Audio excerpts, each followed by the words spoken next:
Welcome back to Always Ageless, where we talk about living life fully, aging boldly, and embracing every stage of life with purpose, with energy, and with heart. I'm your host, Valerie Van De Zilver, and today's conversations feels especially close to home for me. My guest today is Chris Moore, author of the book Age Out Loud. And honestly, when I first saw the title, I laughed and I thought, oh my gosh, wait a minute. I think he stole my message. Because if you know me at all, you know that I believe that life does not stop at any age, and we certainly should live boldly. And in many ways, it finally begins to open up in a new and meaningful way. So, Chris has become a respected voice in the conversation around aging, independence, dignity, and living with intention. But what I really love about his message is this: he's not talking about simply getting older, he's talking about continuing to live, continuing to contribute, continuing to laugh, grow, adapt, and connect, and yes, live and age out loud. And let's be honest, society has spent far too long whispering about aging instead of talking about it openly, positively, and realistically. So today, we're going to do exactly that. We'll talk about the myths that people believe about aging, and there are some, what families often avoid discussing when there's a crisis, how our homes and our environments affect the way that we live as we age, how we live at any age, and also how they matter so much in every season of our life. So, but more than that, this is going to be a real conversation. It's going to be really fun. I'm so excited to have him here, the kind that makes you think a little, laugh a little, smile a little, and maybe even see your future differently. So, Chris, welcome to Always Ageless. I am so glad that you are here. Well, Valerie, I'm so glad to be here. I really appreciate the opportunity. And it's funny you said about, that I stole your idea. There's a concept, and I don't recall the name of it, but it goes something like this: when an idea has reached the time for it to come forth, it occurs to multiple people yet at the same time. And I think that's what's going on with how we are reimagining aging, because as I look around, I hear so many voices and so many people who are coming to the same conclusion that you and I have come to, which is that this cultural narrative that says we peak at 40 or 50 years old and it's all downhill from there is just plain garbage. And we don't have to subscribe to that mentality. And I certainly do not. We absolutely do not. So, Chris, your book is called Age Out Loud. And we said that I honestly thought that I just jumped out of my chair when I saw that. So, what made you think that you are the person that needed to write this book? Well, a couple of things. I am a remodeling contractor in my day job, and I specialize in aging in place ever since my mother back in '08 had a stroke and moved closer to where I live to get some help, and came up to a new house that they bought that had 5 or 6 steps in the front and 5 or 6 steps in the back. And she came home in a wheelchair. And so I built my first wheelchair ramp. And then over the years, I have had hundreds, if not thousands, of conversations with people about making modifications to their home to make them safer and more accessible. And if I've heard it once, I've heard it 10,000 times. Oh, no, I'm not ready for that yet. I don't want that. I don't want a grab bar in my bathroom. I don't want a wider door. I don't want, slip resistant floors. I don't need any of that. I'm just fine. Yeah, When, that's one of our quotes, isn't it? I'm just fine. right. When, it was clearly obvious that these changes would have made a big difference in there, would have made their life easier, would have made their families, caregivers' lives easier. But yet they didn't want to consider them. And over the years, it occurred to me that the reason for that is because of people's perception of what it means to get older. And because their perception says getting older means getting weaker and sicker, people would prefer just to not think about it. They would prefer to Sure. remain in denial. As I considered that perception, but at the same time, I would see people at very advanced ages who clearly didn't get the memo. They clearly were not ascribing to that belief system. they were out doing amazing things.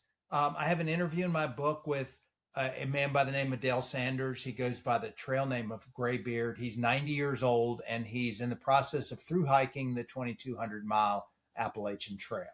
And he is full of life and vigor. And I had the privilege to hike with him for 4 or 5 miles. And he kept saying, "We're going downhill. We can go a little faster." And the man's 90 years old and he's dancing around. So clearly, people are aging out loud. And so I began to explore what's the difference. What is the difference between the people who are 50 and 60 and think they've got one foot in the grave, and the people that are 90 and out dancing and hiking and having the time of their lives? You discovered? Well, in my book, there are 7 pillars of ageless vitality. Yes, And tell us about those. those pillars are mindset, nutrition, exercise, sleep, relationship with God, relationship with others, and brain health. And mindset is number 1 because mindset comes first. If we don't believe that we can live a purposeful and fulfilling life, we're not going to bother doing any of the rest of the things. One of the books I read when I was doing my research was Breaking the Age Code by Becca Levy. She's a Yale professor, and her research shows that on average, if you have a positive outlook of aging, you will live 7.5 years longer. 7.5 years. That's before you make any changes to your lifestyle or your habits, or eat better, or sleep better, or exercise, or any of the other things. That's just thinking differently. That to me is huge. Certainly, that moves somebody into a whole nother decade, really. It does. It does. The other thing that propelled me into writing the book is that in July of 2022, my wife, Barbara, who I'd been married to for 33 years, died of lung cancer. And I was left devastated. I was left without a sense of purpose, without a sense of moving forward. I was in a fog.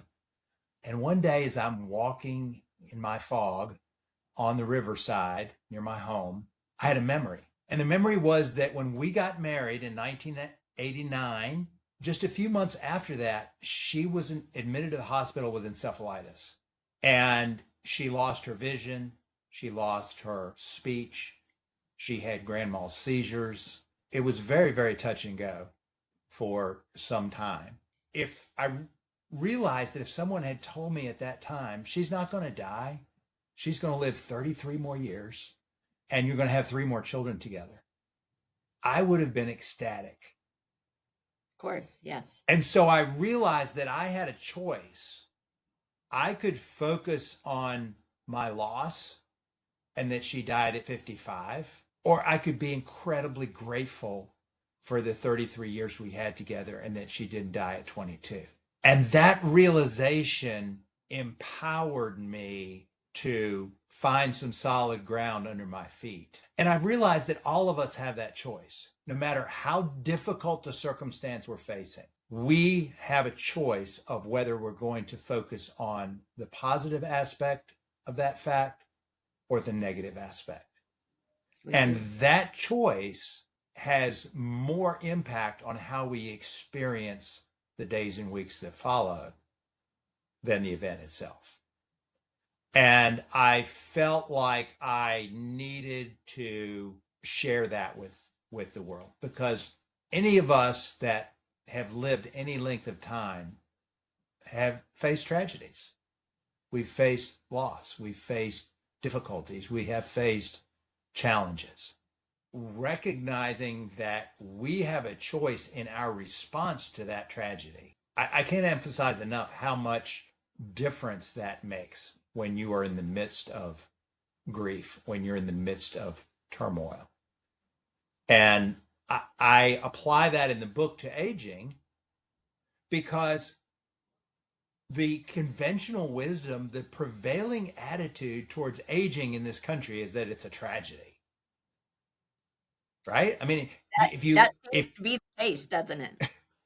You look around, in the media, in the news, in the commentary, in people's private comments, they think when they turn 30, it's the end of the world. And then they think when they turn 60, it's the end of the world again. And, it's just this idea that youth is to be venerated and old age is to be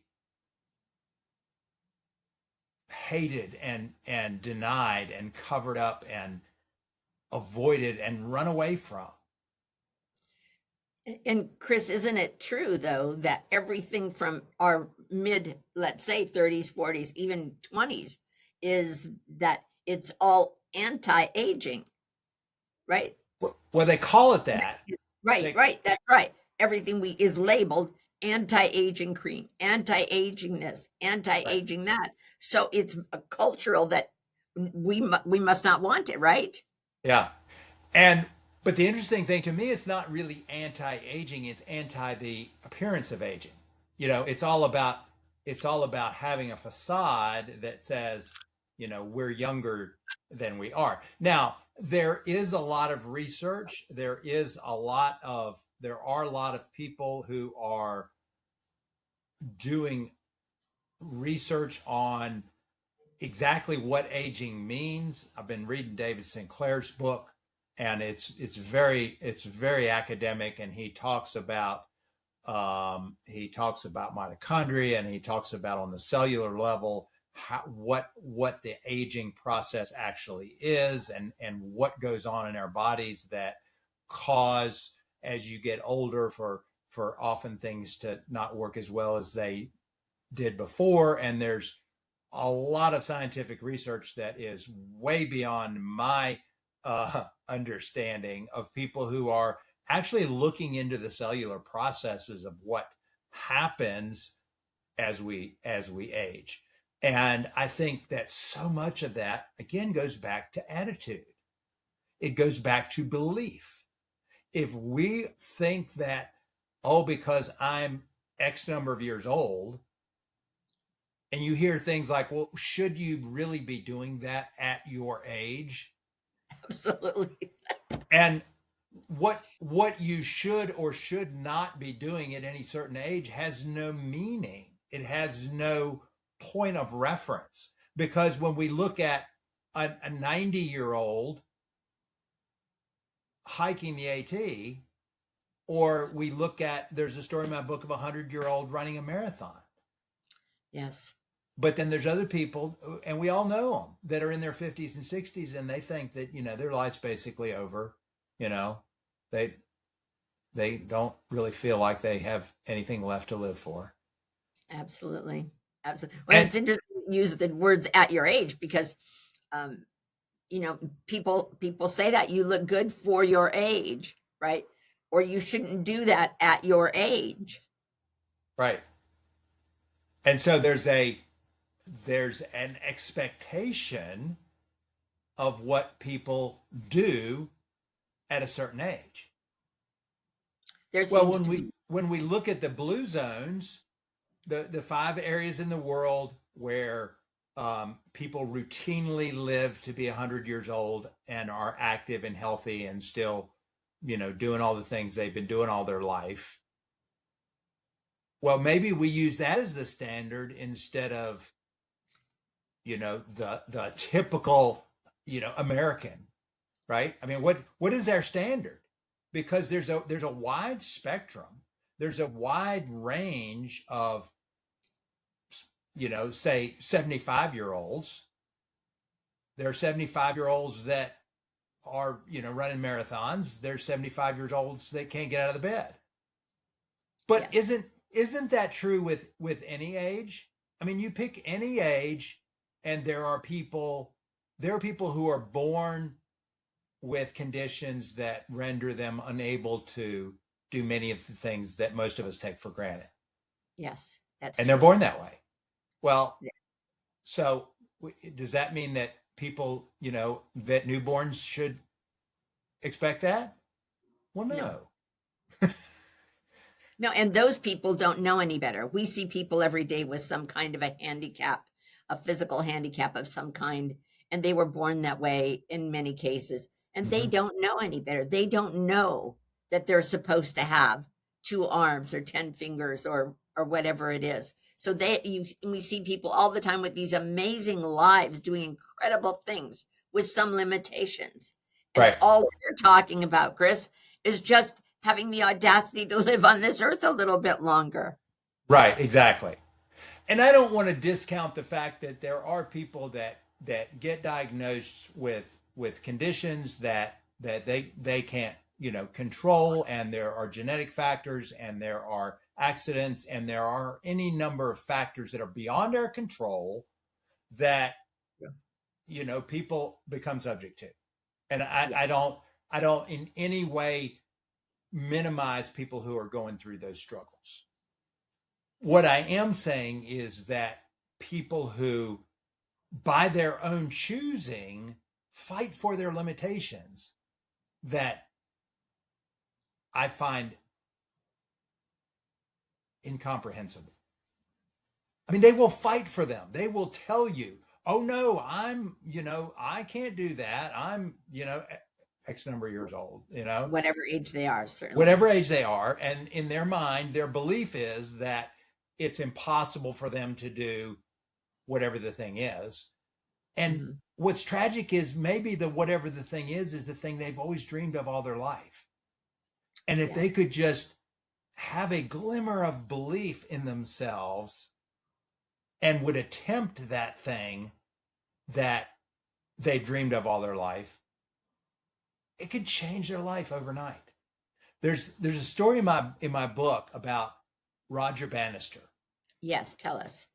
Roger Bannister was the first person to run a mile in under 4 minutes. Yes, he was. And what's remarkable about that is that in the early 50s, everybody knew that it was impossible to run a mile in less than 4 minutes. All of the medical journals, all of the sports journals, all of the learned academic authorities on the subject all said that it was physically impossible. And Until it wasn't. the consensus in the world of athletics was that it couldn't be done. Yes. Well, apparently Roger Bannister didn't read any of those articles, No. because one day he ran in 3:59 something. And the interesting thing about it was that he held that record, 3:59.4. He held that record for 46 days. Because over the next year or two, there were quite a few elite runners who broke the 4-minute mile. Sure. Because once they saw that it was possible, then they were able to do it. Because one person showed them. One person showed them that it was possible. Yes. And that's why I think that hearing these stories about people who are doing what we consider remarkable feats at advanced ages show the rest of us that it's possible. And if we will truly believe that it's possible, we can do great things as well. And I think that is the power and the responsibility and the gift of you and I having a platform to speak this message to the world. Because the message contains the promise that if people will embrace it, they can turn their demise, their decline, their downhill journey into a period of promise, a period that can be the most brilliant in their lives. I have a chapter in the book, Why Are Trees Most Brilliant in the Fall? And we think about trees all summer long, they're bright green and they're beautiful. But when does their brilliance really shine? When does the brilliance of the leaves come out? It's right before the end of their life. Yes. They burst into a display of glory and beauty that lights up the mountainsides. And what a brilliant comparison. And so we can be like the leaves on the trees. We can have the later part of our life be the most brilliant. And it only takes a belief. I mean, it takes more than that. We have to put feet to our dreams. We do. Right? But the belief is the catalyst. The belief is what makes it possible. It's like a seed going into the ground, and it has to stay under the ground where it's dark and it's damp and it's wet and it doesn't see the light of day while it's going through the hardships of developing that character and developing that desire and developing that motivation to burst through the ground and see the light of day, and then to grow up and have leaves and bear fruit. And bear fruit. Yes. Fruit, whether it's color or fruit. So listening to you brings me to a question that I have. Is we know, and you and I hear this all the time, that 10,000 people every day are turning 65, and that by 2035, there will be more people in the United States over 65 than there are under 18. So this is not a surprise to anybody. As this progresses, there's no surprise. There's nothing that anybody didn't know. No scientist can come up and say, I discovered this on my own. But, right? But so think this through with me, Chris. So why are we building only assisted living communities? Why are we not doing things to help older people run faster? Where are the athletic facilities, the gyms that are for people who are just happen to have a longer life on this earth, that's still given the training and the motivation and the opportunity, could do more? And I'm in sessions all the time with people who talk about we should be doing this, we should be doing this. Here's the statistic for all the assisted living communities. But we have an example. So my mom's 106 and a half.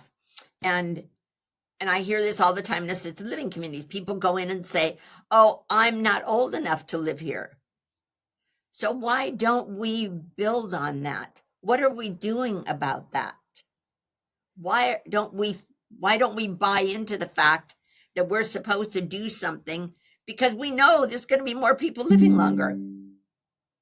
Yeah. So I have three thoughts on that question, and somewhat unrelated. But the first one is that there are people doing things about that. I had a woman on my podcast who has a flexibility and fitness program for seniors near where I live. There are the Fit Body Boot Camp where I go has, I'm not the oldest person, that goes to boot camp there by a long shot. And so nutrition, there are, I mean, if you get on podcasts and you get on social media and you see that there are people that are thinking the way we are. And so it is going on. And there are, that's true. Right. I mean, not nearly enough. We need more of that. So that's point number one. Point number two, I think, is that follow the money. Okay. There are a lot of companies, there are a lot of individuals, there are a lot of government entities that are making a lot of money off of the model that we currently see now.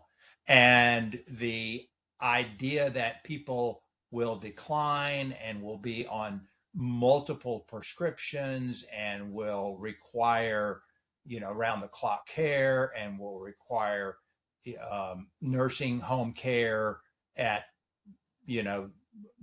at a certain age, we won't throw any numbers out, at a certain age, that's the expectation that people are going to require that level of care, and there's people making lots of money on it. So they have a vested interest in keeping the status quo as it is. The third point, and I'll frame this as a question. Where did the age of 65 come from as a number where people kind of think over 65? That's how they measure it. You know, there will be more people over the age of 65 than under the age of 18. So why 65? Why not 75 or 80 or 55 or whatever the number is? And the little bit of research that I've done on that is that all goes back to when Social Security was implemented back in the 30s. Yes. And from my understanding, the idea at the time was that they were in the middle of the Great Depression, and there was a lot of unemployment, and the government was trying to do something about that. And the thought was, well, if we can get all the older people to get off the, get out of the labor pool, then there'll be more jobs for everybody else. And so they had to pick some age, and 65 was kind of an arbitrary decision. And I think the expected lifespan at the time was very close to that in the 30s. I'd have to look that up too. But the idea, yeah. Yes, it was. I just researched that the other day, and yeah. It was. And so, in 1933, when Social Security was implemented, people would work until they're 65, and then they would retire, and then maybe they'd live a couple of years, and then they would die. That was it. And there were 33 people contributing into Social Security for every one person that was drawing benefits. Yes. Today, quite different. There's 2.7 people working for every one person that's drawing benefits. And people are living to be 80, 90, 106, 110, right? I mean, there are definitely people who retire and then live for 40 more years. They live as long after retirement as they did in their working years. And the whole idea of retirement, I read an article on this today on Substack. Don't retire, refire. Because retire is what we do to farm equipment when it has outlived its useful life. Retire is what we do to a jersey of an athlete who has done extraordinary things, and we don't want anybody else to ever wear his number, and so it's done. That number's done. Will never be used again. And great so if retirement means we've outlived our useful life, then nobody should ever want to retire. Change gears, yes. Do something you've dreamed of doing all your life, yes. Do something that is a contribution to society, yes. But stop being productive and just put your feet up and do nothing for the rest of your life. That's insane. Of course. And back to our point is that we know that people are living longer. Mm-hmm. So therefore, putting your feet up at 65, you very well, if you're going to live to 100 or 105, you have another whole life still to go. Something that's been fascinating to me, Chris, is that in my work, as I go to assisted living communities, I ask, what's the average age here? And I'm surprised how many communities tell me their average age is late 70s and early 80s. I said, that's not old. What are those people doing here? Now, certainly some of them have dementia. They have some medical reason why they need to be there. But I wonder, and this is a brave statement, so I'm going to be very careful. I wonder how many people go there because they believe that, just to your point, that they should be in assisted living. I'm at the stage in my life, or where their families are at the point where it's difficult to care for them, and they believe that that's where they should spend the rest of their life. My mom says, I never dreamed, and now consider her age still, even, I never dreamed this is where I would spend the end of my life. So why don't we have active aging communities? Well, And they do. They in the construction world, it's called the active 55 plus. You know, and they have places there, like but 55 plus. yeah 55 yeah 55 What plus. about Uh, 85 plus? yeah. Well, my parents in Right? Arizona, my mom and dad lived in Green Valley, Arizona, which is outside of Tucson. Yes. And by covenant, you cannot buy a house in Green Valley, Arizona, unless at least member of your household is at least 55 years of age. Yes. And so we talk about ageism, and that's kind of a form of ageism, sort of in reverse of what we normally think of as ageism. But it all comes down to a stereotype of what a person of a certain age is like. And Yes. all the people of a certain age are no more monolithic than any other. You pick any group. You know, I talk about wheelchair users. We think of a home or a business or a built environment being accessible to someone in a wheelchair. But Yes, we, wheelchair users are no more monolithic than any other group. There are people who are paralyzed from the waist down and have massive upper body strength and do gymnastics strapped to their chair and do, pull-ups by the mhm. dozen strapped to their chair. And that person is no more similar to the person who's can walk a few steps, but they're very, very frail and they're very, very weak, and they do not have much strength at all and couldn't push their wheelchair, up a 3 foot long ramp, much less a 20-foot long ramp. So I think that the bottom line is I like to view people as individuals, right? Rather than grouping people into a demographic by age, by race, by nationality, by language, by hair color, by I mean, you could just go down the list. Yes. And we're all different. If there was another human being on the earth just exactly like you, one of you would be unnecessary. We're all individuals. We all have gifts and talents and abilities that no one else in the world has. We have a unique set of perceptions and experience and understanding. And there are things that you and only you can accomplish on this earth because that's your assignment. That's your mission. That's something that you're uniquely qualified to do. And the same way with me, and the same way with every other individual on this earth. And I think that we have lost much of that understanding. People tend to feel like they're just part of the crowd.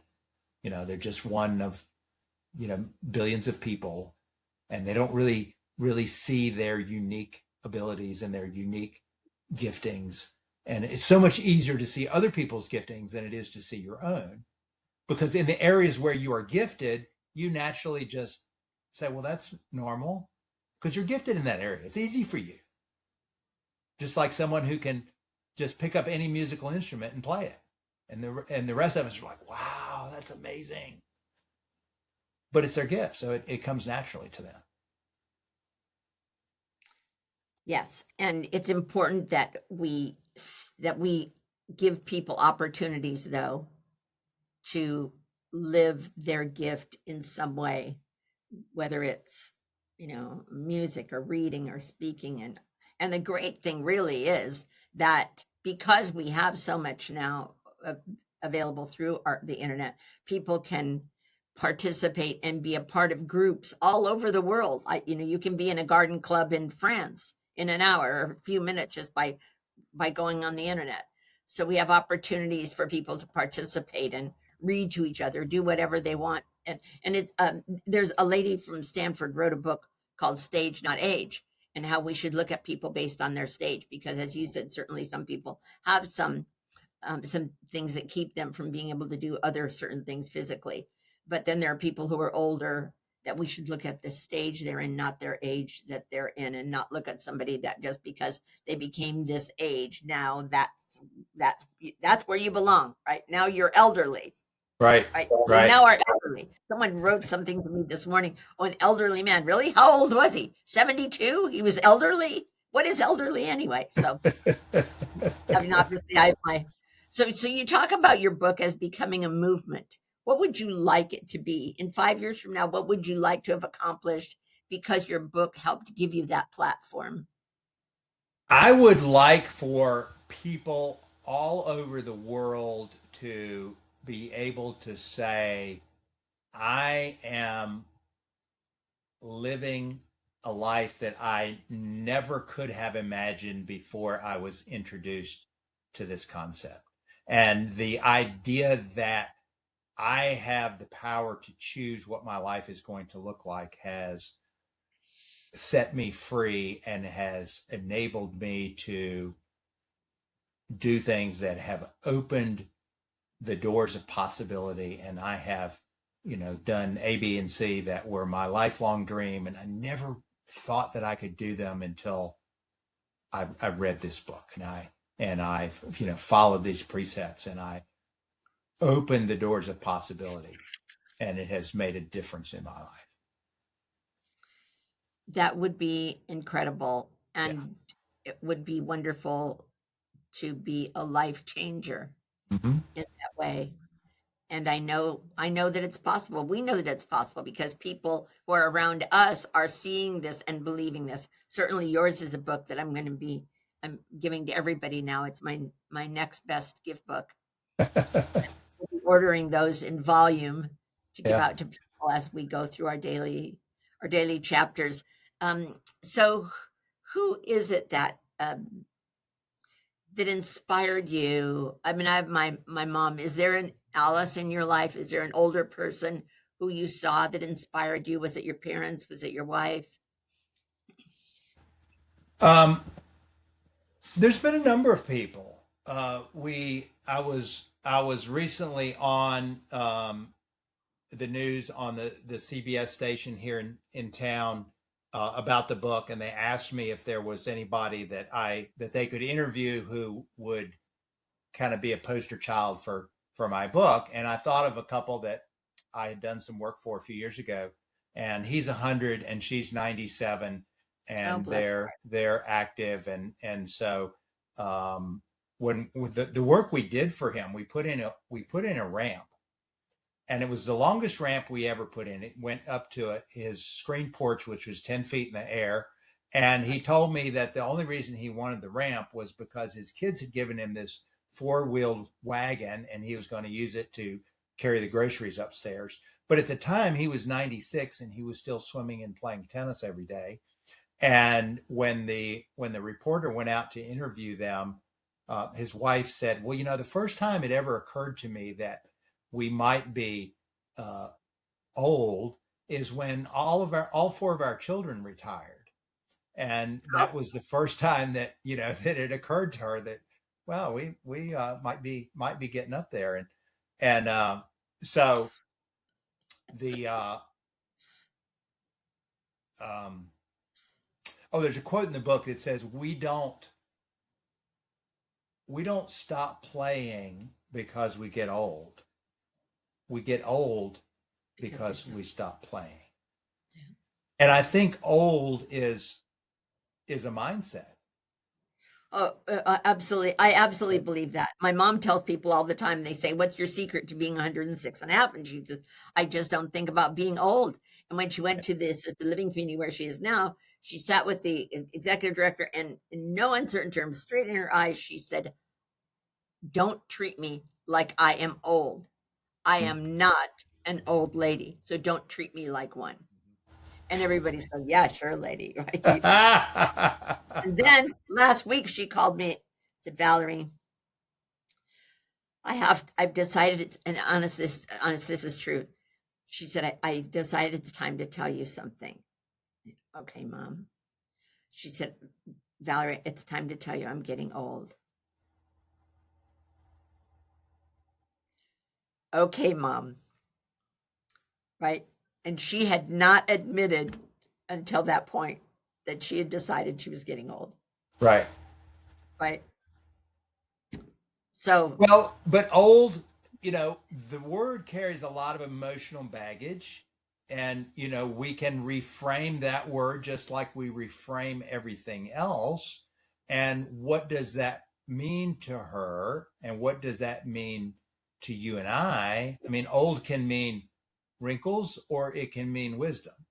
It can mean decline or it can mean fullness and richness of understanding from many years of experiences.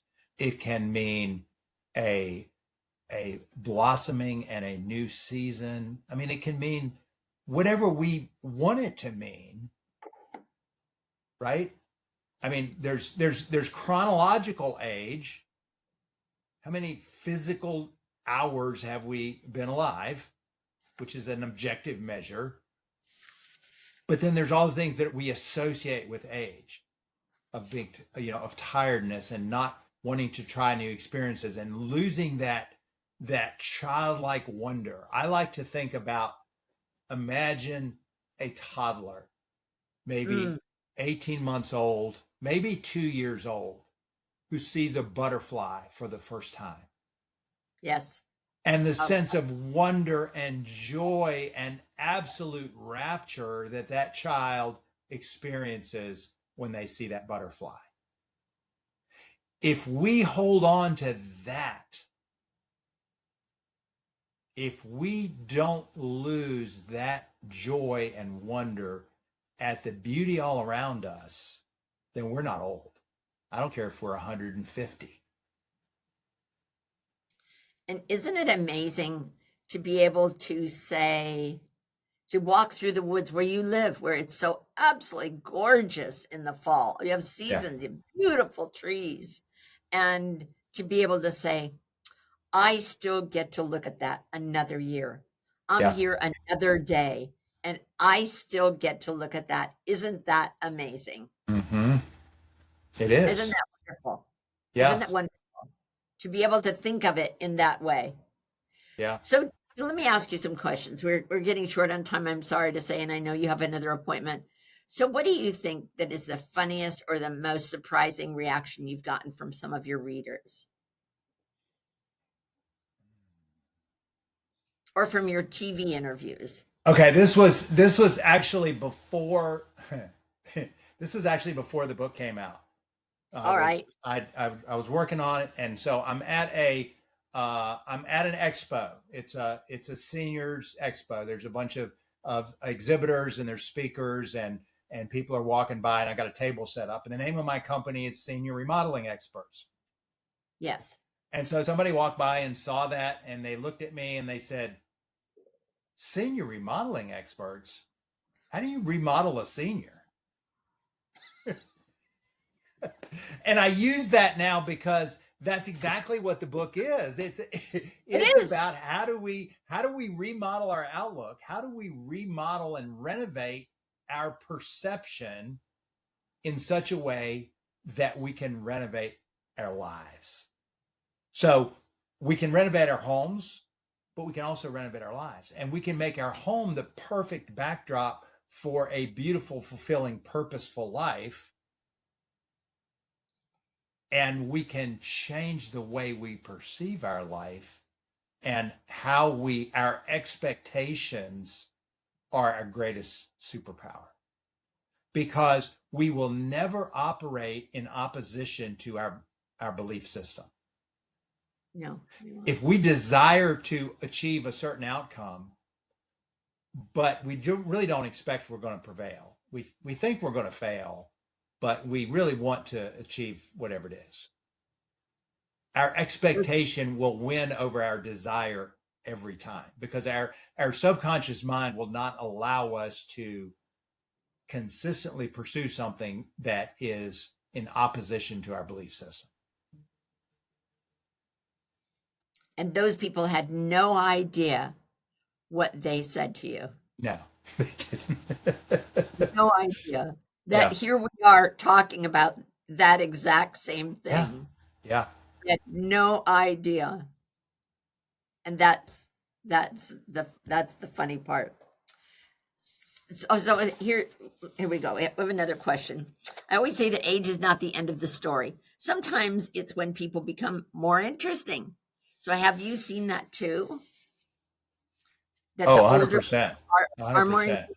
I mean, I've become more interesting. I mean, the loss of my wife in 22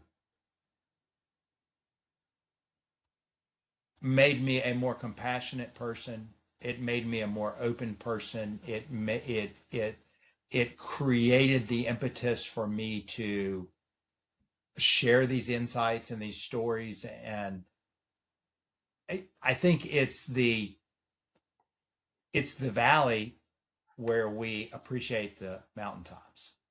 It's in the storm where we appreciate the sunshine. When when there's money in the bank and everybody's healthy and the sun's shining, it's pleasant, but we're not growing. We grow in the dry and the arid places. And I have been very blessed to be remarried, and Michelle and I are both avid hikers, and well, she's the real avid. She's been hiking all her life, and I remembered hiking when I was a kid, but we enjoy spending time in the woods. We plan to through hike the AT in 28. She is retiring from 28 years teaching Spanish in the public schools, and we're going to lead people on trips.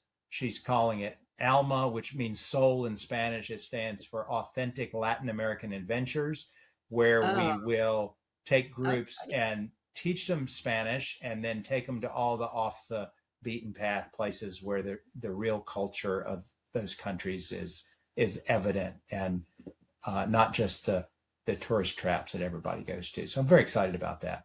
Oh, be sure Um, and put me on the mailing list for that. That sounds yeah, really exciting. yeah. Um, so what was the question again? I'm sorry. Um, have people gotten more interesting as they've gotten older, I Yeah. think. Yes.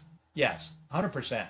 It's the people that have lived a full life and have seen a lot of life and have overcome challenges that um, are the people that I really want to spend time around. There's a story in the Bible about a character named Caleb, and Caleb was one of the 12 spies that went to spy out the promised land, and 10 of them said, "No, those guys are too big for us. We'll never take them." And Joshua and Caleb said, "No, we can take them. God's on our side."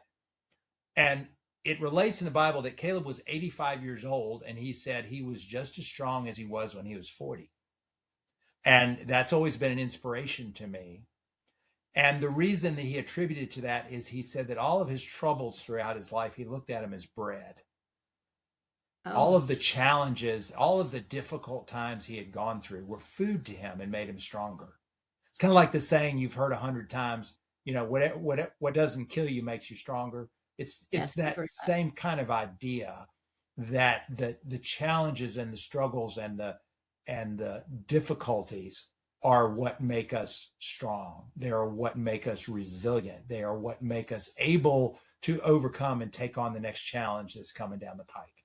And when we look at it like that, it changes everything, because we're like, okay, here comes another trouble. All right, it's gonna make me stronger, instead of, oh no, here it comes again. And after you have seen a bunch of storms in your life and you've come out the other side, you have the expectation that it's going to be okay. I've seen this before, and I know that I'm going to prevail through this one like I've prevailed through all the others. Whereas when you're young and you get battered with a storm, it can be terrifying. It can be, you're not sure that you're going to get through it or not. And that's where the wisdom of the ages is such a benefit. You have a steadiness that you didn't have when you were 20. Yes. You've fortunately lessons help us grow and become stronger. Isn't that true? Yeah. If you could instantly, Chris, change one thing about the way America views aging, what would it be? Ooh. Um, that it means decline, that aging means getting worse. I think that aging means getting better. If we learn something from every day that we have lived,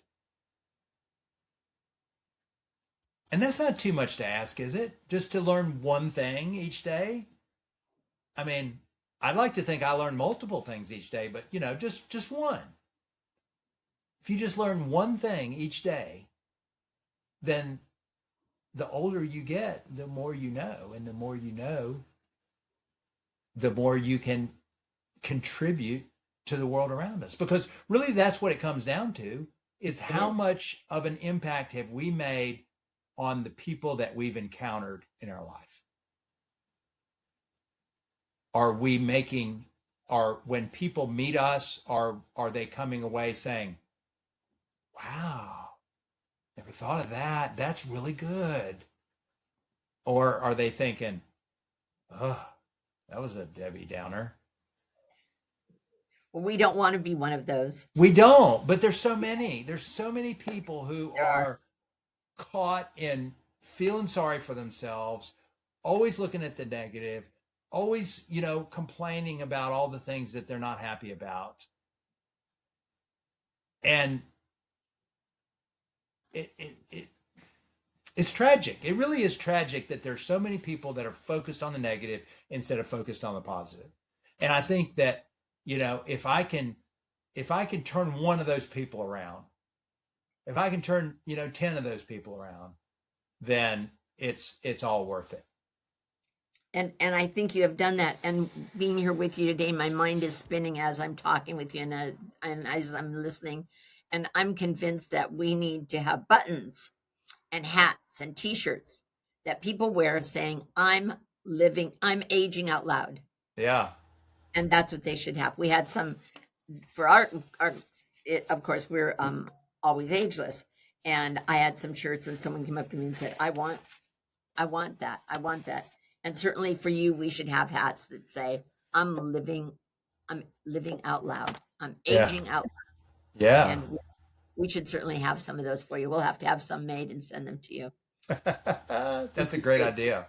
For those. That's a Yes, and I certainly would be proud to wear one. Chris, it has been a delight having you with us. As I told you, as soon as I saw your book and then I heard you on the morning call with Catherine Ambrose and her team, I have got to have him on my call as soon as possible. I love Yeah. this conversation. It reminds me and reminds us together of people that aging is not fading away by any means. It's continuing to live boldly, wisely, and yes, definitely out loud. Thank you for being our guest on Always Ageless, and we hope you'll come back again. Thank you, Valerie.